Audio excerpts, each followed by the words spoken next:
Salam sejahtera di dalam kasih Tuhan Yesus Kristus.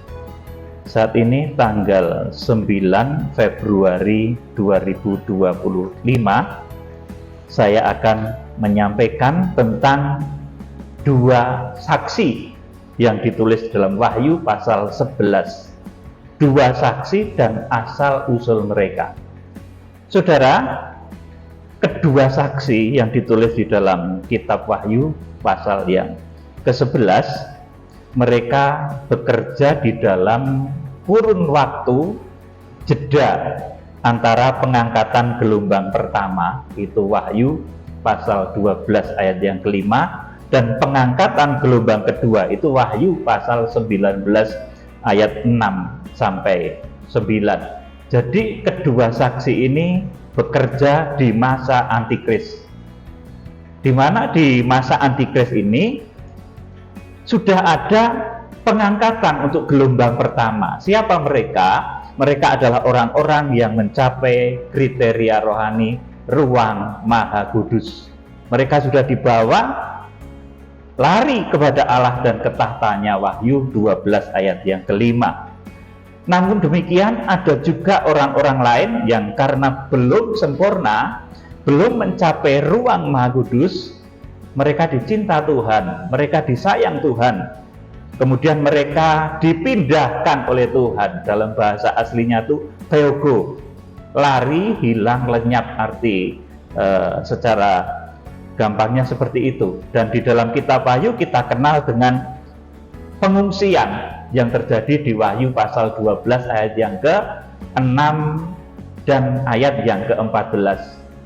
Saudara, jadi orang yang mencapai ruang kudus itu nanti akan diungsikan selama 1260 hari, dipindahkan tepatnya, karena tempatnya masih di bumi, dan nanti akan diangkat hidup-hidup pula di dalam gelombang kedua pengangkatan, yaitu di dalam Wahyu 19 ayat 6 sampai 9 yang kita kenal dengan perjamuan malam kawin anak domba. Jadi gelombang pertama dari pengangkatan itu namanya Harpazo, Wahyu 12 ayat 5. Kemudian 1260 hari kemudian itu ada pengangkatan yang lebih banyak lagi jumlahnya.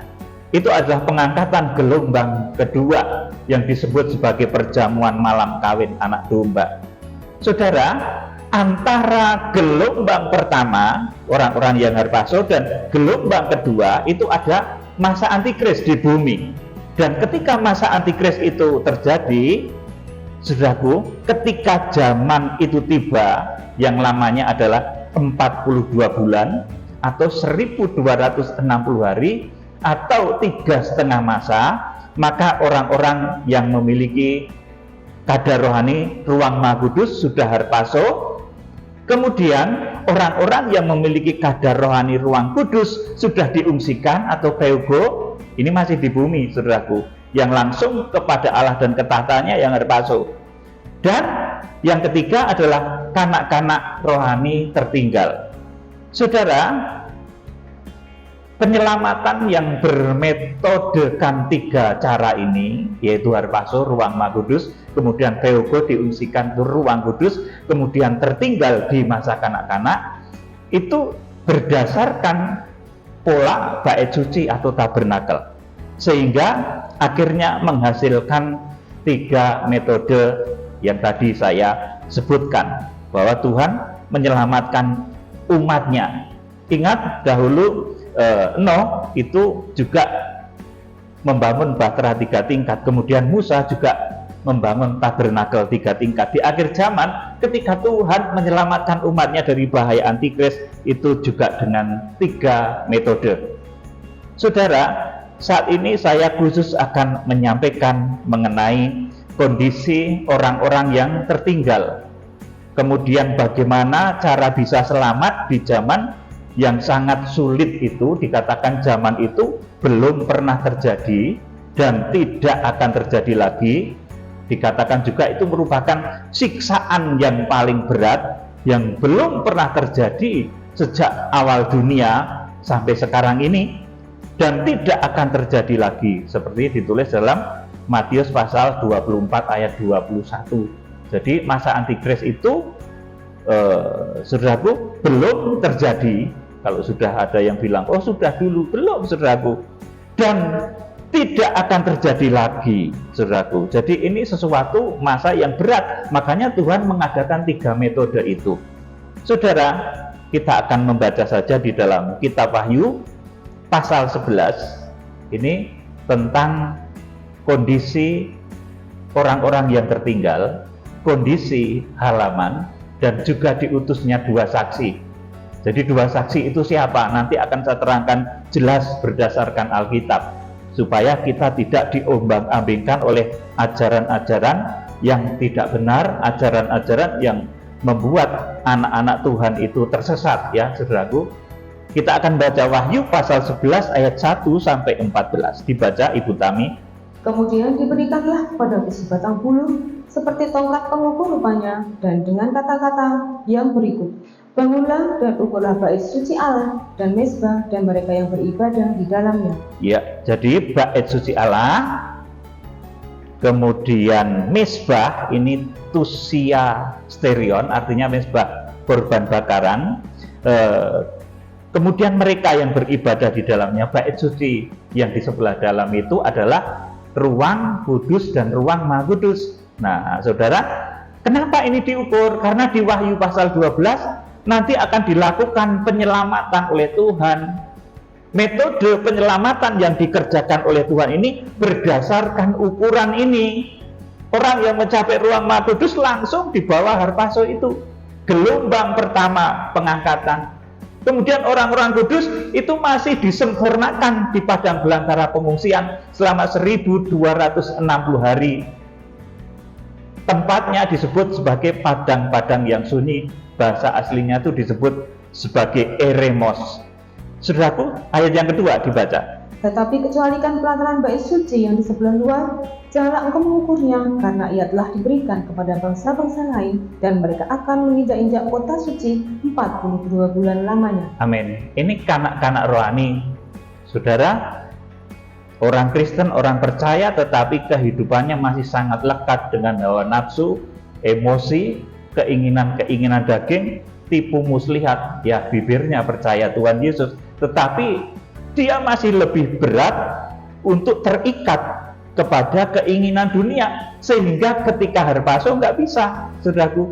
Ketika diungsikan pun nggak bisa, terpaksa harus tertinggal di masa antikris. Ayat yang ketiga. Dan aku akan memberi tugas kepada 2 saksiku, supaya mereka bernubuat sambil bertabung 1260 hari lamanya. Amin. Jadi pada zaman antikris itu, zaman siksaan yang berat, di mana orang yang mencapai ruang maha kudus sudah dibawa kepada Allah dan ketahtanya. Kemudian orang yang mencapai ruang kudus sudah diungsikan ke padang belantara pengungsian. Maka di bumi ini menjadi tempat yang diinjak-injak oleh antikris. Kejahatan, siksaan yang begitu pedih itu terjadi, saudaraku. Dan ketika itu terjadi, di bumi Tuhan masih mengutus 2 saksiku, dikatakan seperti itu. Jadi ini saksinya Tuhan, supaya mereka bernubuat sambil berkabung. Ya, saudara, kalau sekarang berkhotbah itu masih bisa sambil guyu-guyu, sambil senyum-senyum, sambil ketawa-ketawa bahkan, saudaraku. Tetapi nanti 2 saksi ini, saudaraku, bernubuatnya, berkhotbahnya itu sambil berkabung. Karena apa? Karena memikirkan orang-orang yang tertinggal dan juga memikirkan diri sendiri. Karena gagal menjadi mempelai, gagal diungsikan, gagal menjadi orang yang harpaso juga, gagal menjadi pewaris surga yang langsung dibawa kepada Allah dan ketahtanya. Akhirnya mereka melakukan satu perkabungan. Jadi bernubuat sambil berkabung itu berat, ya saudaraku. Misalkan sedang patah hati begitu, saudaraku. Misalkan kayak hamba Tuhan seperti saya, sudah nggak punya duit, suruh khotbah senyum-senyum itu susah, saudaraku. Jadi bernubuat sambil berkabung. Ini bukan berkabung karena nggak punya duit, ya saudaraku, bukan berkabung karena hal lain, tetapi berkabung karena pada saat itu Banyak orang-orang tertinggal yang setiap hari dibantai, setiap hari dibunuh oleh kuasa antikris. Makanya mereka bernubuat sambil berkabung. Ya, makanya begitu dahsyat nanti pekerjaan dua saksi itu. Nah, saya akan terangkan juga, saudaraku, ini dua saksi ini siapa? Ayat yang keempat dibaca Ibu Tami. Mereka adalah kedua pohon zaitun dan kedua kakidian yang berdiri di hadapan Tuhan semesta alam. Amin. Mereka adalah kedua pohon zaitun. Ini artinya apa? Asalnya menjadi jelas. Roma 11 ayat 25 sampai 31. Saudaraku, zaitun asli dan zaitun liar. Artinya, saudaraku, ini satu saksi dari bangsa Israel dan satu saksi dari bangsa non-Israel atau zaitun liar. Jadi ini asal dari kedua saksi. Kemudian mereka itu siapa? Mereka bukan Musa yang turun lagi, tidak, saudaraku. Bukan Elia yang turun lagi, tidak. Karena kalau demikian nanti menyalahi hukum-hukum Alkitab. Kalau Musa turun lagi, dia masuk di dalam darah dan daging lagi. Saudaraku, dia menjadi darah dan daging lagi. Elia turun menjadi darah dan daging lagi, kemudian mati. Saudaraku, di akhir dari tugas dua saksi itu mereka mati loh, saudaraku.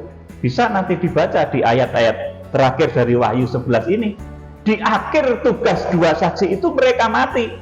Kalau itu Musa, yuk kasihan Nabi Musa, saudaraku. Dulu sudah mati, nanti mati pindo, saudaraku.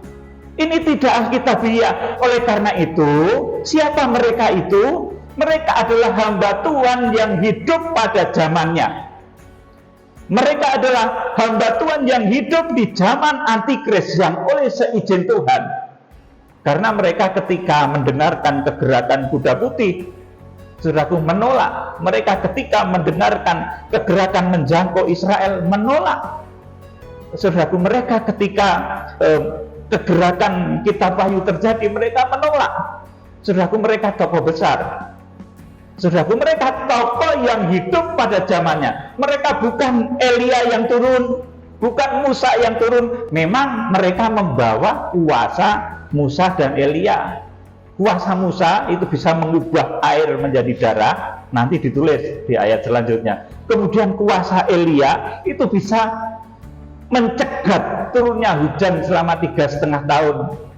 Saudaraku, jadi menjadi jelaskan, mereka bukan Musa dan Elia, tetapi mereka berjalan di dalam kuasa Musa dan Elia. Perhatikan baik-baik ini. Kalau Musa disuruh turun lagi, jadi darah dan daging lagi, kemudian nanti di akhir tugasnya mati, ini menyalahi Alkitab. Musa mati pindo, saudaraku. Dan ini lucu, tidak sesuai dengan Alkitab kita, tidak alkitabiah. Kalau itu Elia pun itu nggak bisa.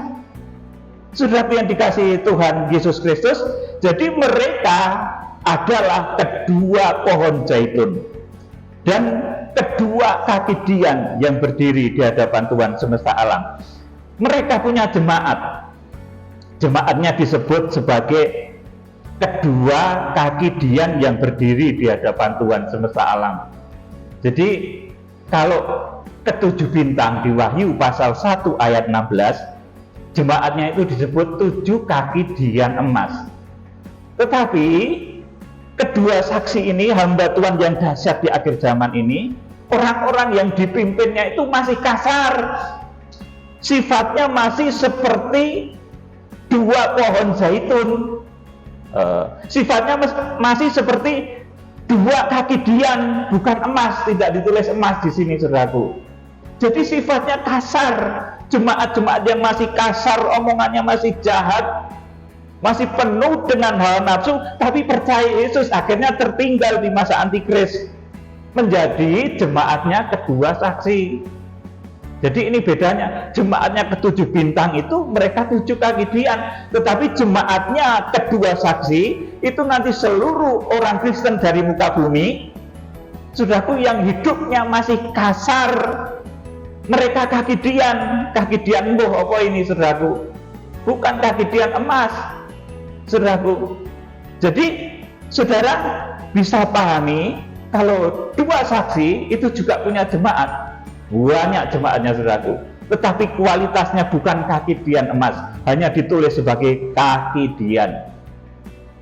Nah, ini harus saudara pahami baik-baik. Kemudian ayat yang kelima dibaca Ibu Tami. Dan jikalau ada orang yang hendak menyakiti mereka, taruhlah api dari mulut mereka menghanguskan semua musuh mereka. Dan jikalau ada orang yang hendak menyakiti mereka, maka orang itu harus mati secara itu. Ya, amin. Jadi kekuatannya juga cukup dahsyat ya. Jika ada orang yang hendak menyakiti mereka, keluarlah api dari mulut mereka menghanguskan semua musuh mereka. Dua saksi ini hebat, saudara, karena ketika dia bertugas ini bukan lagi guyonan, saudaraku. Suasananya suasana berkabung. Seperti kalau saudara berkabung mungkin melayat, ya, saudara sedang ikut berkabung, saudaraku. Itu enggak mungkin saudara cengengesan gitu, saudaraku, ketawa ketiwi, tersinggung nanti yang sedang terkena musibah, yang sedang keluarganya meninggal. Oleh karena itu, kedua saksi itu memiliki karakter yang demikian tegas. Saudaraku, ora guyonan meneh. Kalau ada orang yang mau menyakiti mereka, maka keluarlah api dari mulut mereka menghanguskan semua musuh mereka. Dan jikalau orang yang hendak menyakiti mereka, maka orang itu harus mati secara itu. Jadi hebat. Kemudian ayat yang ke-6 ini yang sering kemudian ditafsirkan ini Nabi Musa dan Nabi Elia. Coba ayat 16. Mereka mempunyai kuasa menutup langit supaya jangan turun hujan selama mereka bernubuat. Amin. Ini kuasa yang dahulu dimiliki Elia. Mereka mempunyai kuasa menutup langit supaya jangan turun hujan selama mereka bernubuat selama 3,5 tahun. Dahulu juga, saudaraku, Elia itu punya kuasa menutup langit selama 3,5 tahun sehingga Israel Utara dan bagian sekitarnya itu mengalami kekeringan yang begitu dahsyat. Yang waktu itu Elia sebelumnya ditemui oleh janda Sarfat, ya. Saudaraku yang dikasihi Tuhan Yesus Kristus, inilah yang sering kemudian ditafsirkan bahwa nanti dua saksi itu yang satu Elia. Oh, bukan, saudaraku, tetapi itu hamba Tuhan akhir zaman yang memang ditetapkan oleh Tuhan berjalan di dalam kuasa Elia. Terus, dan mereka mempunyai kuasa atas segala air untuk mengubahnya menjadi darah dan untuk memukul bumi dengan segala jenis malapetaka setiap kali mereka menghendakinya. Amin. Ini kuasa Nabi Musa. Dan mereka mempunyai kuasa atas segala air untuk mengubahnya menjadi darah. Ini kuasanya Nabi Musa. 10 tulah di Mesir. Dan untuk memukul bumi dengan segala jenis malapetaka setiap kali mereka menghendakinya. Ini kuasanya Nabi Musa. Oleh karena itu, dua saksi ini sering diartikan, sering diterjemahkan, sering ditafsirkan sebagai Musa dan Elia yang disuruh turun kembali. Sebetulnya bukan. Ini adalah hamba Tuhan di akhir zaman yang membawa kuasa Musa dan Elia, tetapi bukan Musa dan Elia. Seperti ada sejarah, menuliskan sejarah Alkitab tentunya, saudaraku, di dalam kitab Nabi Maleaki, menjelang hari Tuhan yang dahsyat itu, aku akan mengutus Elia turun untuk mempersiapkan jalan bagi Tuhan. Saudaraku, demikian. Dan nanti wujudnya Elia yang datang itu ternyata Yohanes Pembaptis. Jadi bukan Elia yang datang, saudaraku, dahulu kala itu bukan, tetapi wujudnya Yohanes Pembaptis. Lalu yang datang di akhir zaman itu siapa dua saksi ini? Ya, ini wujudnya bukan Elia, saudaraku. Kalau Elia dahulu digambarkan rambutnya agak botak gitu, saudaraku. Ini juga bukan Yohanes Pembaptis, ini juga bukan Musa. Nanti dikira ini rambutnya gondrong sampai ke sini. Saudaraku, bukan, saudaraku. Ini hamba Tuhan yang hidup di akhir zaman, yang membawa kuasa Musa dan Elia. Ingat, kalau ini Musa dan Elia yang disuruh turun kembali ke bumi, maka di akhir tugasnya itu dia mati. Mesake Musa, saudaraku, mati pindo. Saudaraku, malah kaya wayang, saudaraku. Ya, saudaraku, jadi kita akan berada di jalur Alkitab ini. Ini hamba Tuhan di akhir zaman yang hidup pada zaman Antikris, yang membawa kuasa seperti kuasa yang dimiliki oleh Elia maupun Musa. Elia bisa menahan hujan, Musa bisa mengubah air menjadi darah dan memukul bumi dengan berbagai jenis malapetaka. Ayat 7, perhatikan. Dan apabila mereka telah menyelesaikan kesaksian mereka, maka binatang yang muncul dari jurang maut akan memerangi mereka dan mengalahkan serta membunuh mereka. Ya, makanya saya katakan, saya sampaikan menurut kebenaran firman dan Roh Kudus, mereka bukan Musa, bukan Elia yang dahulu itu. Memang berjalan di dalam kuasa Musa dan Elia, tetapi wujudnya itu bukan seperti dahulu. Elia itu dikatakan mau datang, wujudnya ternyata Yohanes Pembaptis. Dua saksi ini, saudaraku, disebutkan sebagai Musa dan Elia, memiliki kuasa Musa dan Elia, tetapi wujudnya itu beda. Bisa jadi itu orang Indonesia, yang satunya bisa pasti orang Israel. Saudaraku, karena yang satu Jahitan asli, yang satu Jahitan liar. Ayat yang ke-8. Dan mayat mereka akan terletak di atas jalan raya kota besar yang secara rohani disebut Sodom dan Mesir, di mana juga Tuhan mereka disalibkan. Ya, ayat 9. Dan orang-orang dari segala bangsa dan suku dan bahasa dan kaum melihat mayat mereka 3,5 hari lamanya, dan orang-orang itu tidak memperbolehkan mayat mereka dikuburkan. 10. Dan mereka yang diam di atas bumi bergembira dan bersukacita atas mereka itu, dan berpesta dan saling mengirim hadiah, karena kedua nabi itu telah merupakan siksaan bagi semua orang yang diam di atas bumi. 11. 3,5 hari kemudian masuklah roh kehidupan dari Allah ke dalam mereka, sehingga mereka bangkit, dan semua orang yang melihat mereka menjadi sangat takut.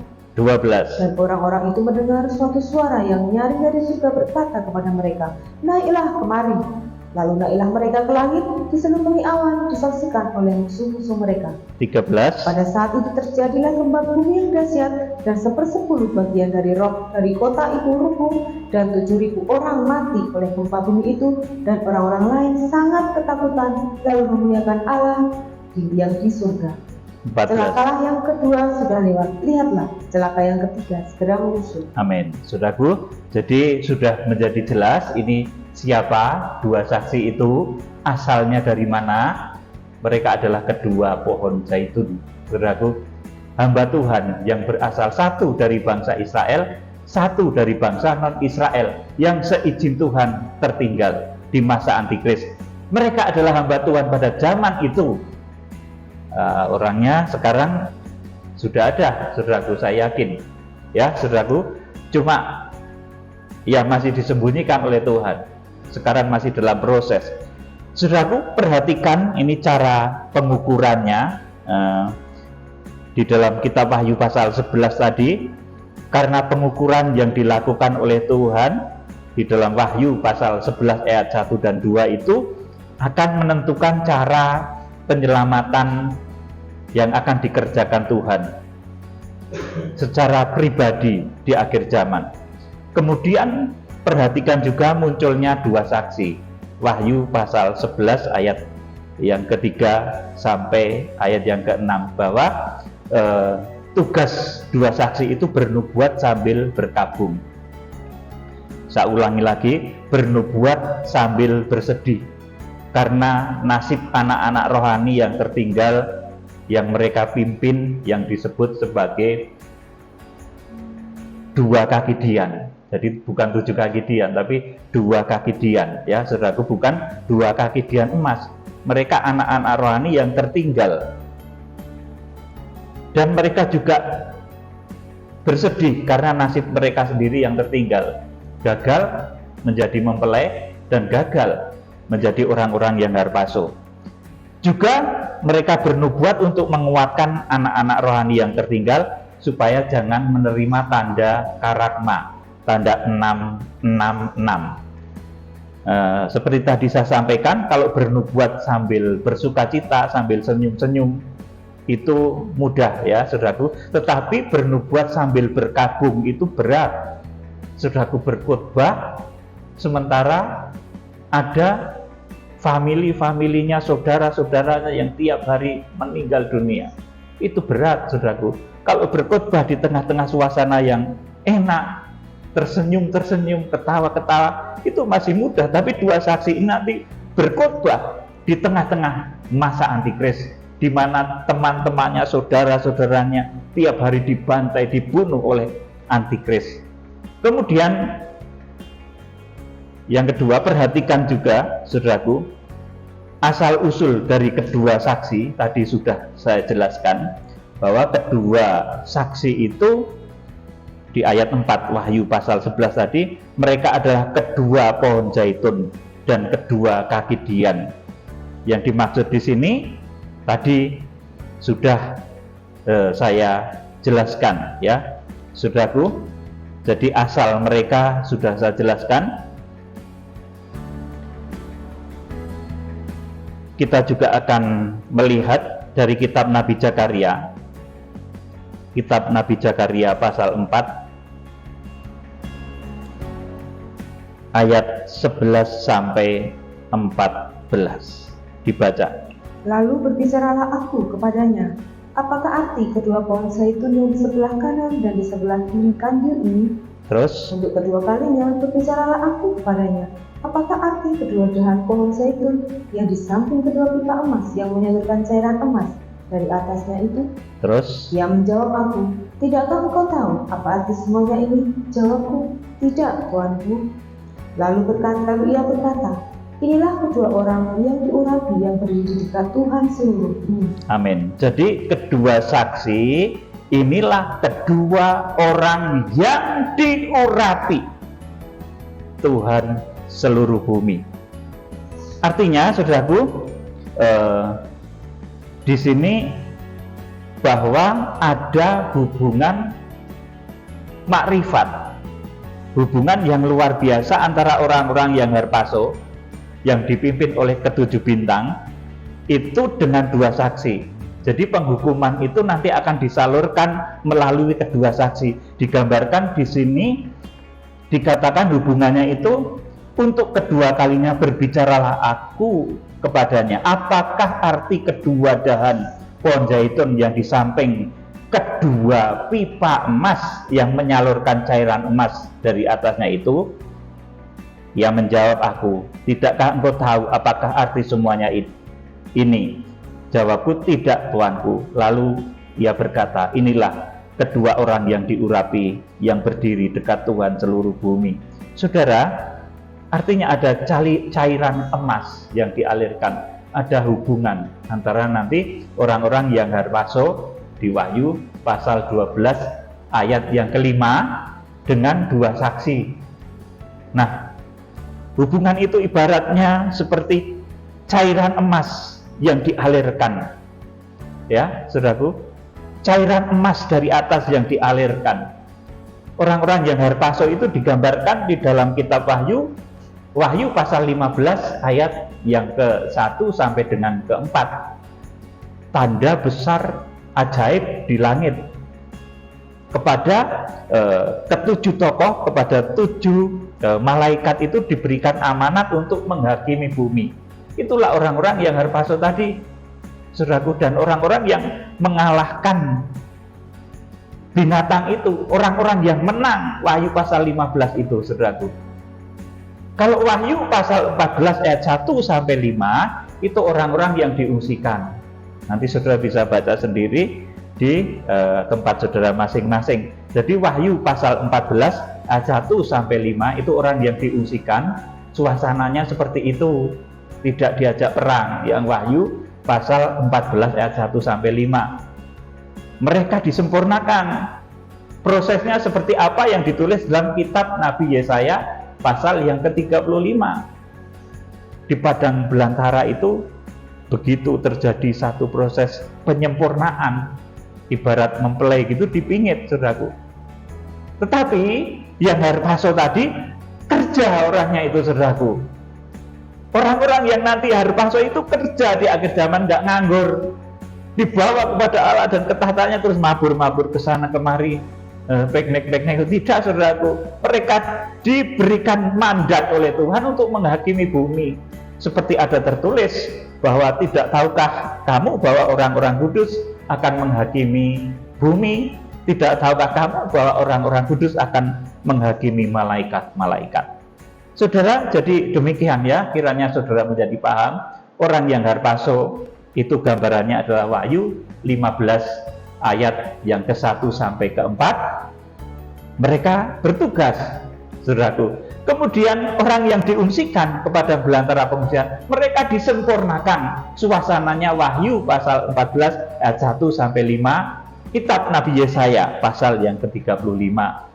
Saudaraku, jadi sendiri-sendiri cara Tuhan memperlakukan umatnya di akhir zaman itu berdasarkan dengan capaian imannya. Kalau mereka mencapai ruang Maha Kudus, langsung dibawa kepada Allah dan ketahtanya, berkarakter anak laki-laki. Kalau mereka mencapai ruang kudus, mereka diungsikan, saudaraku, untuk disempurnakan di padang belantara pengungsian. Kalau mereka kanak-kanak rohani, mereka akan tertinggal dan di sana mereka akan dipimpin oleh 2 saksi yang ditulis dalam Wahyu pasal yang ke-11 tadi. Jadi di akhir zaman nanti orang-orang yang tertinggal itu akan dipimpin oleh kedua saksi yang dahsyat tadi.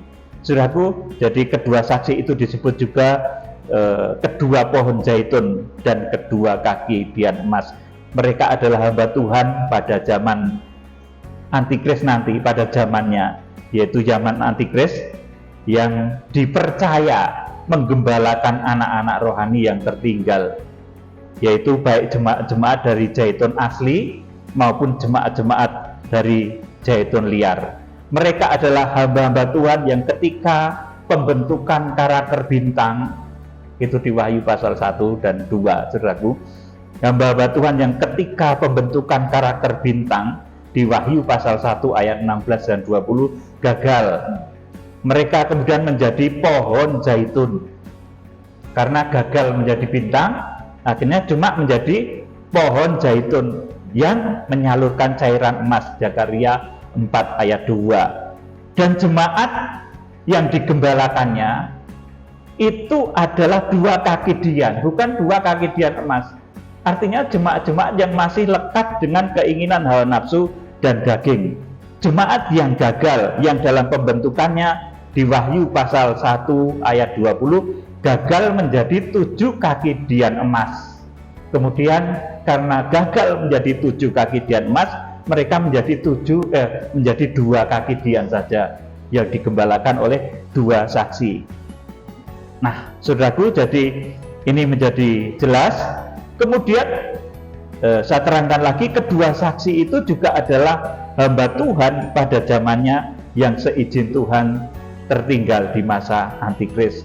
Wahyu 11 ayat 5 sampai 6. Mereka, saya tegaskan lagi, mereka bukan Musa dan bukan Elia, tetapi mereka berjalan di dalam kuasa Musa dan Elia. Bisa menutup langit supaya jangan turun hujan seperti Elia, bisa mengubah air menjadi darah dan memukul bumi dengan berbagai malapetaka. Itu kuasa Nabi Musa. Tapi mereka bukan Musa dan Elia. Kalau Musa dan Elia diturunkan lagi jadi darah dan daging, kemudian nanti mati lagi di akhir tugasnya, ini tidak alkitabiah, saudaraku. Musa mati 2 kali, saudaraku. Ya mesake, saudaraku, dan tidak alkitabiah itu, saudaraku. Seperti yang dahulu dikisahkan di dalam kisah Yohanes Pembaptis, itu juga seorang nabi besar yang pada zamannya disebut berjalan di dalam kuasa Elia. Lukas pasal 1 ayat 17. Jadi 2 saksi itu bukan Musa dan Elia ya. Seperti Yohanes Pembaptis, itu adalah Elia yang dijanjikan, tetapi ditolak, diserongkan oleh sebagian besar dari orang Yahudi dan Israel pada waktu itu. Lukas pasal 1 ayat 17, coba dibaca. Lukas 1 ayat 17. Dan ia akan berjalan mendahului Tuhan dalam roh dan kuasa Elia untuk membuat hati bapa-bapa berbalik kepada anak-anaknya dan hati orang-orang durhaka kepada pikiran orang-orang benar, dan dengan demikian menyiapkan bagi Tuhan suatu umat yang layak baginya. Amin. Jadi ini dulu dikira Elia itu turun betul, saudaraku. Tetapi ternyata wujudnya itu bukan Elia loh, saudaraku. Ini wujudnya Yohanes Pembaptis. Dua saksi itu juga begitu. Nanti bukan wujudnya Elia yang dahulu diutus pada zaman Nabi Ahab, wajahnya seperti itu. Tidak, saudaraku. Tidak seperti Musa yang 1500 tahun sebelum Tuhan Yesus itu diutus. Wajahnya tidak seperti itu, tetapi membawa kuasa Musa dan Elia. Saudara harus ngerti, mungkin itu wajahnya malah seperti wajahnya orang Indonesia, kayak saudara rambutnya pendek, bisa juga itu matanya sipit, orang Chinese, yang satu jelas orang Israel karena zaitun asli. Saudaraku yang dikasih Tuhan, jadi bukan Musa dan Elia yang turun lagi menjadi manusia darah dan daging dan mati lagi dibunuh Antikris, Wahyu 11 ayat 7-9, tetapi mereka adalah hamba Tuhan yang hidup pada zamannya. Saudara, ini untuk pengetahuan ya, sekedar pengetahuan. Yang sudah mati dalam tubuh kemuliaan itu memang bisa turun seperti Elia dan Musa yang turun menemui Tuhan Yesus, Matius 17 ayat 1-3. Seperti halnya Musa, Elia dan Tuhan Yesus. Untuk bisa turun dari surga itu, saudaraku, harus harpaso dulu atau dibangkitkan dalam tubuh kemuliaan, tetapi bukan menjadi manusia darah daging kemudian mati lagi, saudaraku. Kemudian ada juga tentang kematian dan kebangkitan dua saksi, itu Wahyu pasal 11 ayat 7-11. Jadi dua saksi itu jelas mereka bukan Musa dan Elia, tetapi hamba Tuhan pada zamannya, pada zaman Antikris, yang dipercaya mendampingi jemaat-jemaat yang tertinggal dan berjalan di dalam kuasa Musa dan Elia. Saudara, saya memberitakan satu hal lagi kepada saudara, bahwa di akhir zaman orang-orang kudus akan mengalami dua gelombang pengangkatan. Di Wahyu pasal 12 ayat yang kelima itu namanya harpaso, di Wahyu 19 ayat 6-9 itu perjamuan malam kawin anak domba. Dua gelombang ini jaraknya adalah 1260 hari. Mereka diselamatkan dengan cara yang berbeda karena kadar rohani mereka berbeda. Saudara yang dikasihi Tuhan Yesus Kristus, kalau orang-orang kudus ini naik, saudaraku, maka surga itu sudah ada yang mewarisi. Kemudian kalau surga itu sudah ada yang mewarisi, maka iblis pun jatuh, saudaraku. Saudara bisa membaca di dalam Wahyu pasal 12 ayat 7-8-9, itu iblis jatuh, saudaraku. Jadi iblis jatuh, iblis justru turun ke bumi, tumplek-blek ke bumi. Saudaraku, kalau orang-orang kudus pada naik, iblis, ketika orang-orang kudus harpaso itu iblis jatuh. Dan ketika iblis jatuh, dia itu merasuk di dalam raga manusia dahsyat akhir zaman yang namanya Antikris. Saudara bisa membaca di dalam kitab Wahyu pasal 13 ayat yang ke-1 ya. Itu ketika di surga itu terjadi peperangan karena anak laki-laki itu sudah lahir, orang-orang sempurna itu sudah dibawa kepada Allah dan ke tahtanya, surga ada yang mewarisi. Saudaraku, kemudian iblis jatuh. Ketika iblis jatuh, saudaraku, dia dibanting ke pantai, ceritanya begitu. Saudara bisa membaca di akhir Wahyu pasal yang ke-12. Maka ia ada di tepi pantai. Kemudian sesudah itu, saudaraku, dia merasuk di dalam tokoh akhir zaman yang namanya Antikris. Binatang yang begitu buas, saudaraku. Jadi kenapa ada masa Antikris? Karena iblis jatuh, kemudian merasuk. Kalau orang-orang kudus naik, saudaraku. Tetapi iblis jatuh. Kalau iblis jatuh itu dia kemudian mencari pelampiasan. Karakter iblis itu seperti itu. Sejak dahulu merasuk dalam diri ular, saudaraku. Nah, dulu belum ada manusia lain. Jadi ketika Adam dan Hawa, iblis itu ingin menipu manusia, menipu Hawa. Dia mengambil rupa, dia mengambil bentuk, atau dia masuk di dalam raganya ular, kemudian berbisik. Ya, yang dibisikkan itu firman, tetapi yang diputar balikkan. Begitu iblis itu, saudaraku. Iblis juga bisa masuk ke diri Saul ketika Saul kehilangan urapan. Kemudian Saul bertanya kepada arwahnya Samuel, padahal bertanya pada arwah itu satu kekejian bagi Tuhan. Tapi itu dikerjakan oleh orang-orang yang jatuh. Saudaraku, iblis juga merasuk lagi kepada orang gila di Gerasa. Saudaraku, sehingga orang gila di Gerasa itu memukuli, menyiksa dirinya sendiri. Kemudian setelah itu iblis juga masuk di dalam ribuan ekor babi. Saudara, yang kegemarannya merasuk atau ngangslupi, saudaraku, itu iblis. Saudara, kalau Roh Kudus itu enggak ngangslupi, saudaraku, mengurapi. Cara masuknya itu juga lembut kalau Roh Kudus. Kalau kuasa kegelapan beda. Seperti ketika Saul itu kan dirasuk roh jahat, kemudian minta petunjuk kepada arwahnya Samuel.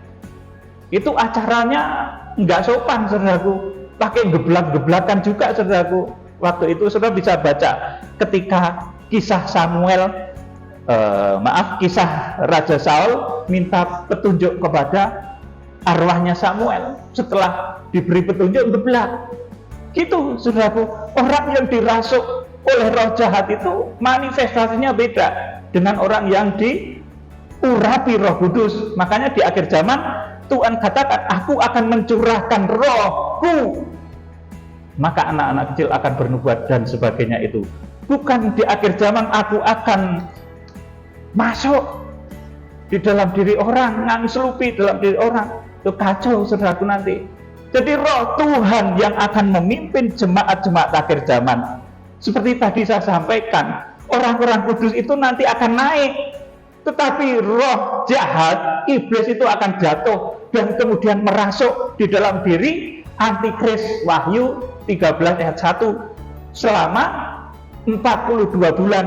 Dan karena dia dirasuk oleh iblis, oleh ular, suaranya itu hujatan, kutukan.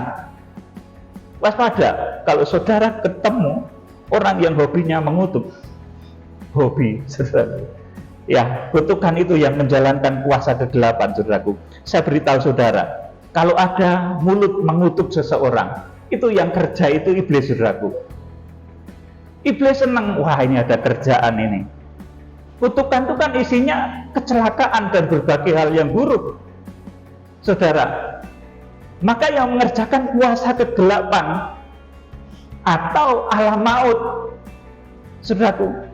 Tetapi kalau kita di dalam Tuhan Yesus Kristus, sekalipun dikutuk, saudaraku, tidak apa-apa.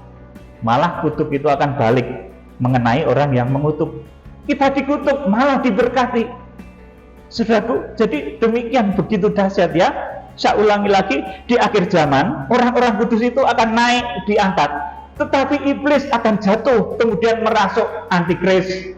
Sesudah merasuk antikris, iblis juga merasuk nabi palsu. Wahyu pasal 13 ayat 11 itu seperti itu. Nabi palsu itu tampangnya seperti hamba Tuhan, seperti domba, tetapi suaranya naga.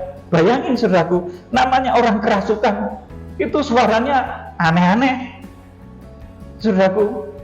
Tampangnya itu hamba Tuhan, tapi suaranya mengajarkan perzinahan, tapi suaranya mengajarkan percabulan, saudaraku. Ini suara naga. Tampangnya alim, saudaraku, tapi mengajarkan sesuatu yang nggak benar. Ini suara naga. Orang yang dimasuki oleh kuasa kegelapan. nabi palsu di akhir zaman itu merupakan manusia yang badannya, raganya itu dipakai oleh iblis, sehingga suaranya naga. Bisa saudara baca di dalam kitab Wahyu pasal yang ke-13 ayat yang ke-11 dan selanjutnya. Bahkan tidak cuma itu, nanti iblis itu juga bisa merasuk di dalam benda mati, saudaraku. Maka ia menciptakan satu patung-patung dan memberi nyawa pada patung itu. Saudaraku, betapa luar biasanya nanti pemberhalaan di akhir zaman terjadi, karena iblis akan merasuk di dalam diri antikris. Saudaraku, iblis akan merasuk di dalam diri nabi palsu, sehingga banyak orang terkecoh. Nanti saudaraku, tampilnya seperti anak domba, tetapi suaranya ular. Saudaraku, bahkan iblis bisa masuk di dalam benda-benda patung-patung di akhir zaman. Kalau saudara membaca di dalam kitab Wahyu pasal yang ke-13 ayat-ayat terakhir, itu ada patung di akhir zaman yang diberi nyawa oleh nabi palsu itu. Saudaraku, itulah saudaraku kenyataan di akhir zaman. Jadi kiranya Tuhan memberkati saudara dengan roh hikmat dan wahyu. Sekarang sudah menjadi jelas siapa dua saksi itu, berasal dari mana, tugasnya untuk apa, sudah menjadi jelas. Kiranya Tuhan Yesus Kristus memberkati.